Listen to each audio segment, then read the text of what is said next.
Hatim ibn al-Asam, rahimahullah, he said that I looked at mankind and I noticed that everyone has something or someone that they love. But then once they die, that beloved person or thing leaves them. So I decided to learn to love my good deeds so that when I enter into my grave, they get to come with me. The Prophet ﷺ said, يَتْبَعُ الْمَيِّتَ ثَلَاثًا. The deceased is followed to his or her grave by three things: his family, his wealth, and his deeds.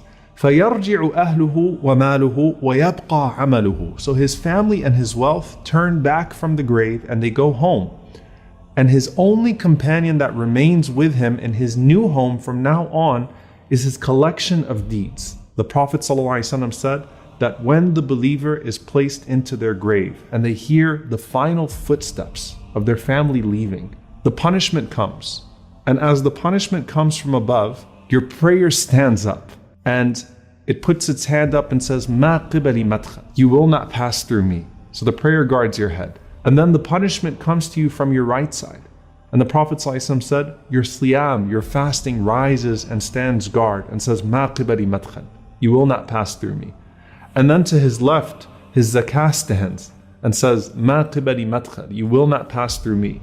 And then at his feet, his sadaqah and sila, his goodness towards his family and then his community, his voluntary charity, his truthfulness, his honesty, all of those things stand guard at the bottom and say, مَا قِبَلِ مَدْخَلٍ. You will not pass through me. And then it's said to him, sit up, and he sits up. The Prophet ﷺ said that the sun is made to appear to him as if it's about to set. Yani it's almost Maghrib. It's about to be Maghrib. So the believer is accustomed to what? You're accustomed to salah, you're accustomed to prayer. And if you wake up at an odd time, sort of disoriented, the first thing you worry about is, did I miss my prayer? So this person says, let me pray.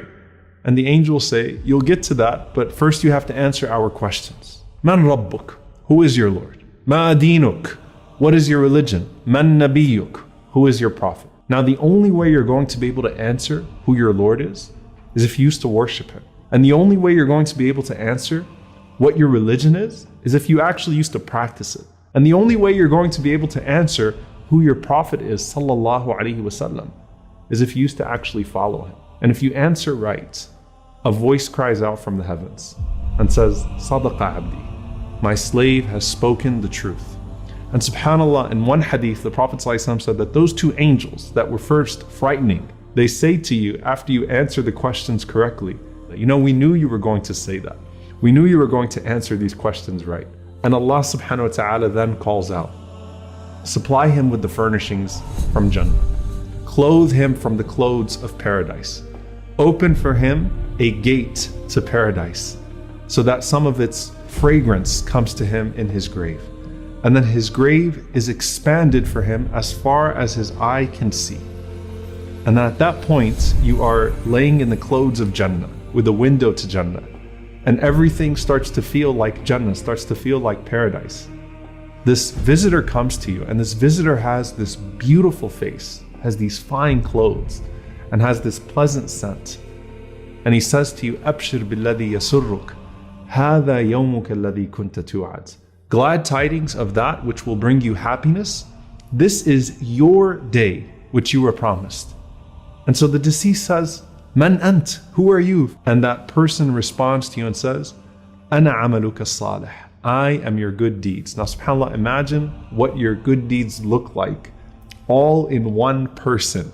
The beauty of that, bi'idhnillahi ta'ala, if you actually used to act upon that guidance from Allah. What does your Quran, your prayer, your fasting, your charity all look like in the form of one person saying to you, I am your good deeds and I'm here to give you good news. First, your good deeds guarded you from your punishment, right? First, they stood guard all around you. And now, here they are bringing you good news. And from here on out, they're personified and they're going to be your greatest source of benefit and they're going to be your greatest source of good company. So for the believer who has his deeds with him as provision, he's got his clothes from paradise, you've got your window to paradise. When he sees his place on the Day of Judgment, he's not running away from it. In fact, he's saying, Rabbi aqim as-sa'a, my Lord, establish the hour.